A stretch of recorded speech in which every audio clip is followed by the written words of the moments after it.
अस्सलाम वालेकुम dear students. As you know हम हार्मोन्स पढ़ रहे हैं और हार्मोन्स में हम डिसऑर्डर्स ऑफ थायराइड हार्मोन्स पढ़ रहे थे और लास्ट के लेक्चर में हमने हाइपोथायरॉयडिज्म पढ़ा था। तो आज का जो हमारा टॉपिक है that is hypothyroidism.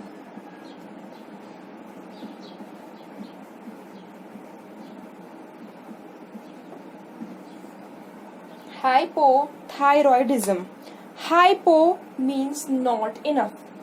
Hypo means not enough or low amount. And thyroid hormones.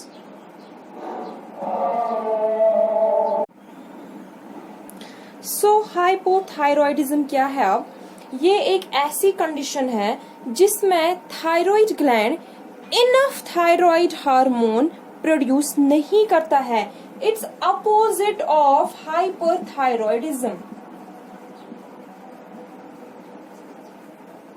Hyperthyroidism में क्या होता था, उसमें थायराइड ग्लैंड्स ज्यादा एक्सेसिव अमाउंट में थायराइड हार्मोन्स प्रोड्यूस करता था, उसमें थायराइड हार्मोन्स की प्रोडक्शन ज्यादा थी, जितनी जरूरत थी उससे ज्यादा प्रोडक्शन थी। लेकिन इस कंडीशन में क्या है, हाइपोथायरॉयडिज्म में इनफ थायराइड हार्मोन्स प्रोड्यूस नहीं होते हैं। You can say इनएडिक्वेट output of thyroid hormones.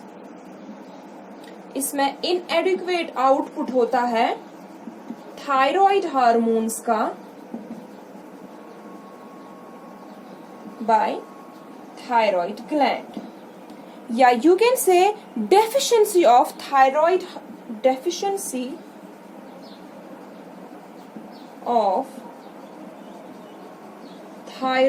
hormones secretion and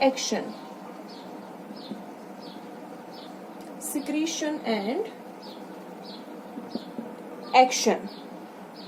तो हाइपोथायरॉयडिज्म में बोथ सेक्सेस इफेक्ट हो सकते हैं, मेल्स में भी हो सकता है, फीमेल्स में भी हो सकता है, लेकिन ज्यादा ये देखा गया है विमेन, और ये किसी भी एज में हो सकता है, लेकिन कॉमनली देखा गया है over the age of 60 years। ठीक है, तो हाइपोथायरॉयडिज्म, जैसे कि आपको पता है थायराइड हार्मोन्स की कितनी सारी फंक्शंस है हमारी बॉडी में। सो अगर हाइपोथायरॉयडिज्म होगा, थायराइड हार्मोन्स हमारी बॉडी में कम होंगे, सो उससे वाइड रेंज ऑफ इफेक्ट्स पड़ते हैं अफेक्टेड पर्सन पे, जिस पर्सन को हाइपोथायरॉयडिज्म होगा। फॉर एग्जांपल उसको डिप्रेशन हो सकता है, decreased concentration, decreased heart rate, increased blood pressure, decreased cardiac output, या उसमें डिक्रीज्ड किडनी फंक्शन होता है। बहुत सारे इफेक्ट्स पड़ते हैं अफेक्टेड पर्सन पे। तो अब हाइपोथायरॉयडिज्म जो है ये दो टाइप्स का हो सकता है, या तो प्राइमरी हाइपोथायरॉयडिज्म या सेकेंडरी हाइपोथायरॉयडिज्म। प्राइमरी हाइपोथायरॉयडिज्म ये वो हाइपोथायरॉयडिज्म है जो कॉज होगा जब थायराइड ग्लैंड में कोई प्रॉब्लम होगी। It's caused by a problem with thyroid gland itself. जैसे कि हमें पता है हाइपोथैलेमस टीआरएच रिलीज करता है, फिर वो एंटीरियर पिट्यूटरी ग्लैंड को स्टिमुलेट करता है और वहां से टीएसएच रिलीज होता है। टीएसएच फिर वहां से हमें T3 T4 रिलीज होते हैं। सो इसमें जो मेन प्रॉब्लम है वो थायराइड ग्लैंड में है। यहाँ पे हाइपोथैलेमस या पिट्यूटरी ग्लैंड का कोई रोल नहीं है। प्राइमरी हाइपोथायरॉयडिज्म में सिर्फ और सिर्फ प्रॉब्लम होती है थायराइड ग्लैंड में। तो ये हो सकता है या तो गॉइट्रस या नॉन गॉइट्रस। यू नो गॉइटर ये होता है enlarged thyroid gland. Enlarged thyroid gland with और विदाउट नोड्यूल्स, उसी को हम बोलते हैं गॉइटर। और वो नोड्यूल्स जब होंगे तो एक भी हो सकता है या एक से ज्यादा भी हो सकता है। सो जब प्राइमरी हाइपोथायरॉयडिज्म होगा वो या तो गॉइट्रस हो सकता है या नॉन गॉइट्रस हो सकता है। और जो गॉइट्रस हाइपोथायरॉयडिज्म है उसका मेन कॉज जो है that is iodine deficiency.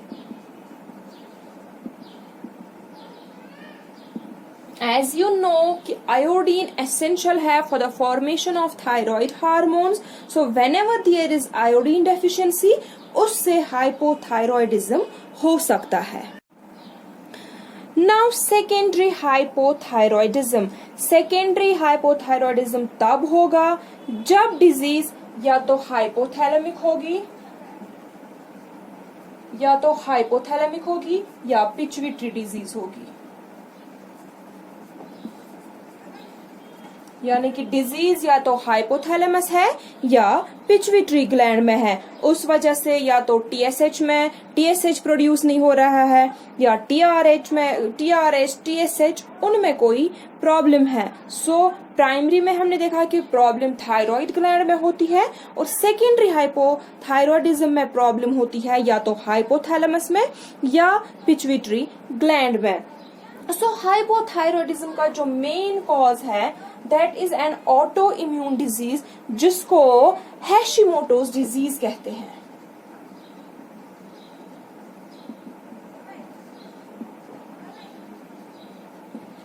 Hyperthyroidism में हमने देखा जो मेन ऑटो इम्यून डिसऑर्डर है दैट इज ग्रेव्स डिजीज, और जो हाइपोथायरॉयडिज्म में ऑटो इम्यून डिसऑर्डर है दैट इज कॉल्ड हैशिमोटोज डिजीज, या इसको हैशिमोटोज थायरॉयडाइट्स भी कहते हैं। थायरॉयडाइट्स। सो ये इसमें क्या होता है हैशिमोटोज डिजीज में, ये डिजीज ये अटैक करती है थायराइड ग्लैंड को, इसको डैमेज करती है और उससे क्या होती है, उससे क्रोनिक थायराइड इन्फ्लेमेशन होती है। Chronic thyroid inflammation auto immune disease है जो अटैक करती है थायराइड ग्लैंड को, डैमेज करती है थायराइड ग्लैंड को और उससे क्रोनिक थायराइड इन्फ्लेमेशन होती है। और जब इन्फ्लेमेशन हुई, इन्फ्लेमेशन रिड्यूस करती है थायराइड फंक्शन को, ये रिड्यूस करती है थायराइड फंक्शन को। सो ये मेन कॉज है हाइपोथायरॉयडिज्म का। इसके अलावा सिर्फ यही एक कॉज नहीं है, इसके अलावा जो कॉजेज है हाइपोथायरॉयडिज्म के, ट्यूमर हो सकता है थायराइड ग्लैंड में, ट्यूमर्स हो सकते हैं वेदर बिनाइन हो या मैलिग्नेंट हो, कैंसरस हो या नॉन कैंसरस हो, तो उस वजह से हाइपोथायरॉयडिज्म हो सकता है। थायरॉयडेक्टोमी, थायरॉयडेक्टोमी क्या होता है, removal of thyroid.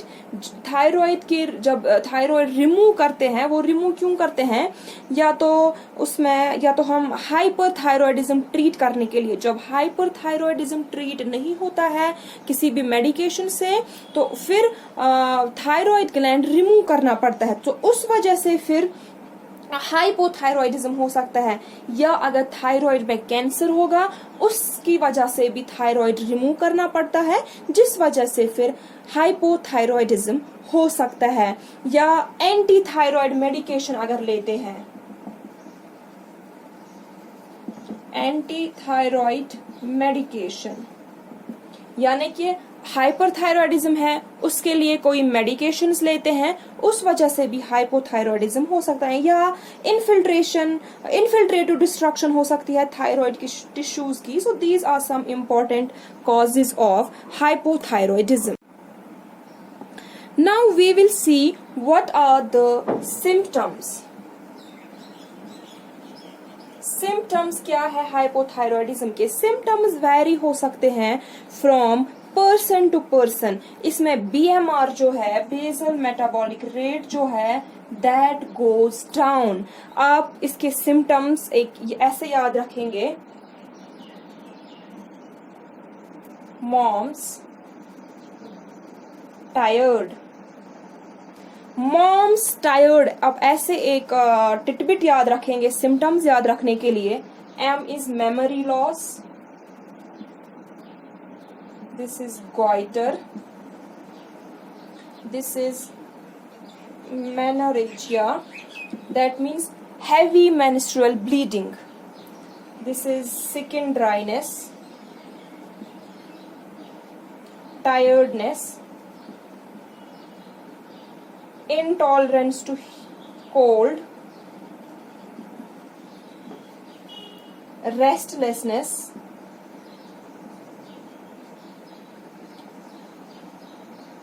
energy levels are low, and mom's tired, it's D here, depression.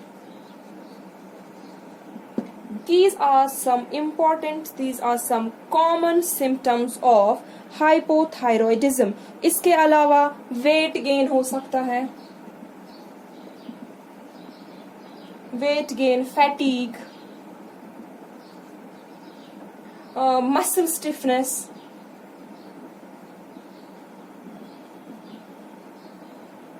इसके अलावा कॉन्स्टिपेशन हो सकती है, स्लो हार्ट रेट हो सकती है. These are some common symptoms of hypothyroidism. So lab diagnosis of whether it is hyperthyroidism or it is hypothyroidism. तो lab diagnosis हम क्या करते हैं, हम T3, T4 और TSH की concentration करते हैं to detect whether it is hypothyroidism or it is hyperthyroidism. That was all about the hypothyroidism. और इतना ही आपको थायराइड हार्मोन्स की जो डिसऑर्डर्स है उनमें यही आपको हाइपर एंड हाइपोथायरॉयडिज्म पढ़ना था. So that was all. Thank you. Allah Hafiz.